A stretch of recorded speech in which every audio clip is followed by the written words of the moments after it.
abundantly knows, when children are really little, they need constant supervision.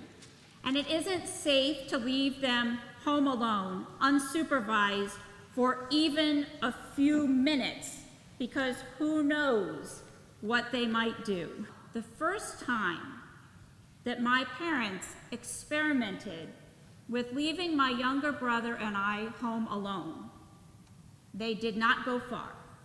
Just a couple houses down on the cul-de-sac where they could see the house from where they were.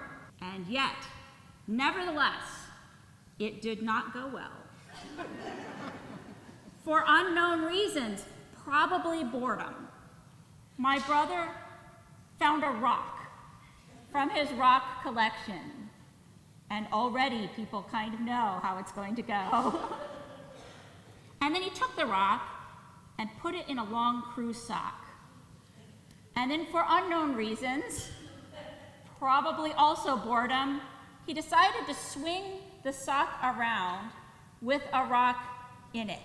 Watching him swing around a rock in a sock, I turned to my brother and said, "I don't think that's a good idea."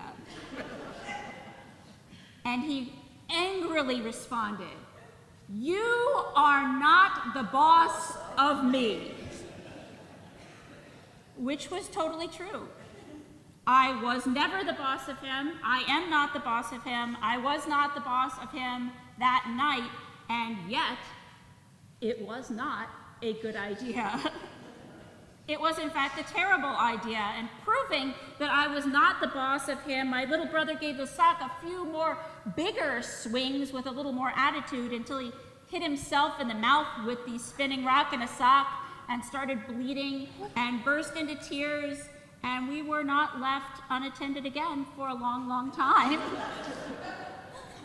So much of the time, we human beings do not like to be told what to do. We do not like to be told what not to do. We human beings do not like to have anyone as the boss of us. On this Christ the King Sunday, we pause to remember the end of the story before we flip back to the first page. Before we go back to remembering Jesus as a helpless little baby who can't yet speak and so isn't asking anything of us, we remember where Jesus is now. On this Christ the King Sunday, we remember that today the risen Lord is sitting on his throne in glory. Today we remember that the helpless little baby grew up. Today we remember the risen Lord who destroyed the power of sin and death, not just because someone else was sinful and needs a heavenly king, but because you too are sinful and need a heavenly king.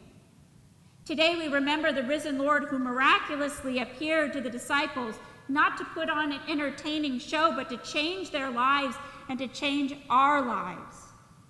Today, on this Christ the King Sunday, we remember that Jesus is a king who can tell us what to do, who does tell us what to do, who is in every way the boss of us, and the boss above all earthly bosses, King of kings and Lord of lords. How many times do we need to basically smack ourselves in the face or smack somebody else in the face before we decide, maybe it's time to try it God's way?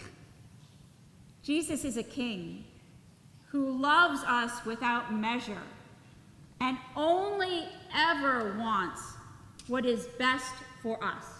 Not a tyrant out to hurt us or a jerk who just enjoys bossing people around. And I wonder how our lives might be better. I wonder how our world might be better if each of us in our own hearts looked for the places where we might be telling God, "You're not the boss of me," and decided it's time to change that answer.